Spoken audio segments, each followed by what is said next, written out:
Let me put it to you this way. The other day, I was on Twitter when I saw the hashtag 7faithgames, where several Twitter users have given a short list of their favorite games. Because I'm too slow to jump on the hashtag bandwagon, and because I think just listing my favorite games by title doesn't do any of my favorite games justice, I've decided to make a list in video form explaining my 7 fave games. There is no particular order to this list, so let's begin! Number 7. Undertale. I'd like to get this out of the way. I am by no means a rabid fan who worships Undertale like a golden cow.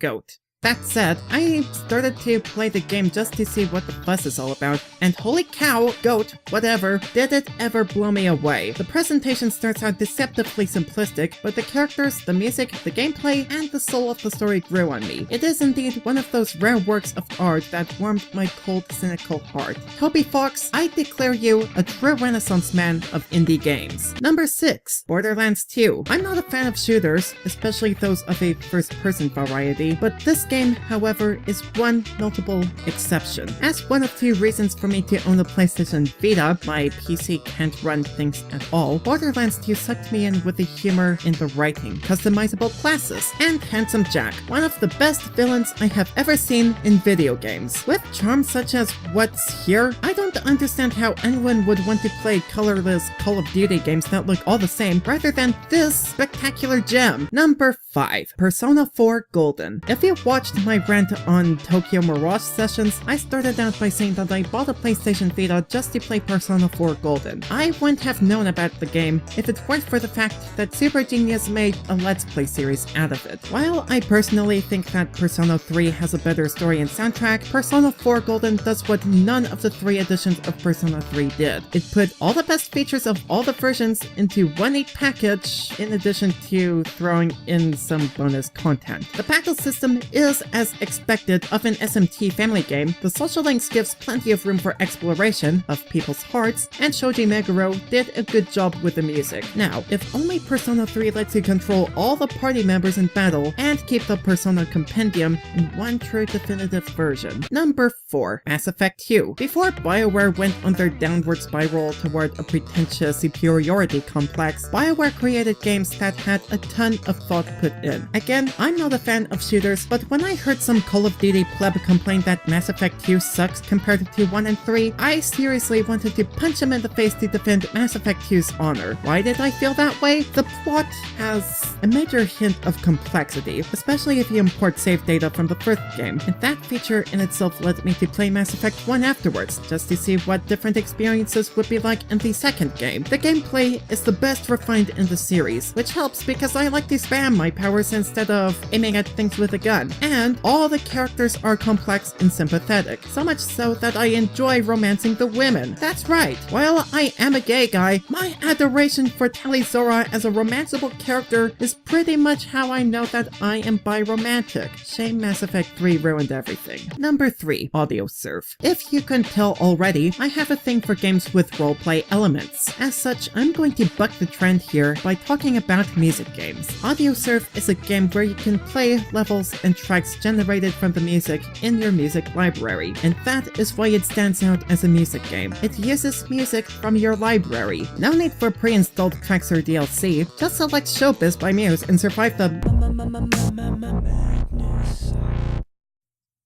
Get it? No?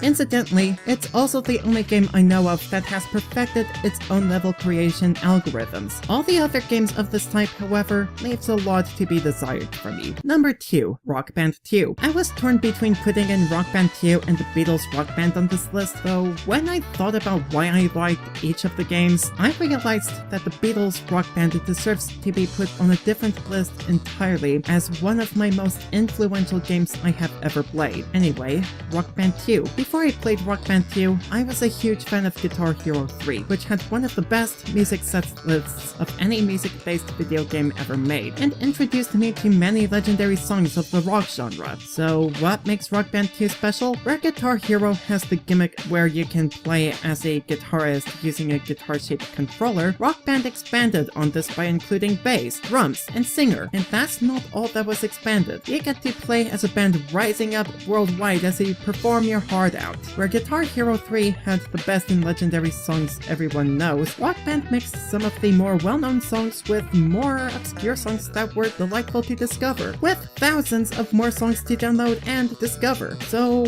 why Rock Band 2 and not Rock Band 1? The main setlist for Rock Band 2 was easily the best, even if future games included harmonies and keyboard to the playable band. For that, I give Rock Band 2 all the recognition from my list. And finally, number 1, The Sims 2. One of my first true PC gaming experiences that wasn't edutainment, sorry Reader Rabbit, was The Sims. I remember that when I was 6 years old, I created a family of 6 for a self-insert fanfic of what I hoped my adult life would be, starring me, a wife named Mary, 2 boys, and 2 girls. The reason for the 4 children is so that everyone can say they have at least 1 brother and 1 sister, at least until one of my sons went to military school. Fast forward 6 or so years later, and I not only mastered reading and writing, but my mother, brother, and I rediscovered the joys of playing The Sims. When our old PC couldn't play The Sims anymore, my mother bought a brand new PC, along with a base game for The Sims 2 to see how up-to-date the series was. After installing it, I played the game, and I was blown away by the 3D graphics, the free roaming camera, and extreme customizability of everything. And that was just the base game. The expansion and stuff packs added more to the game, and I ended up asking my mother to buy the expansion packs. Eventually, I saved up and bought some of the expansion packs myself. I enjoyed sending my Sims to university. I enjoyed building apartments for my Sims to live in. And I was ecstatic when I figured out that Plant Sims make the best salespeople in a small business if you provide them with 24-hour solar lamps and access to communal showers. The aspiration system to creating Sims really appealed to my inner Jungian before I had any understanding of Carl Jung's concept of archetypes. Even if the game idealizes real life, and all subsequent games dip in quality from The Sims 3 and onward, I will certainly install The Sims 2 on my next PC just to experience the magic all over again. And that was 7 of my favorite games of all time. What are your 7 fave games? Let me know in the comments below. Thank you for watching, and I hope to see you again soon.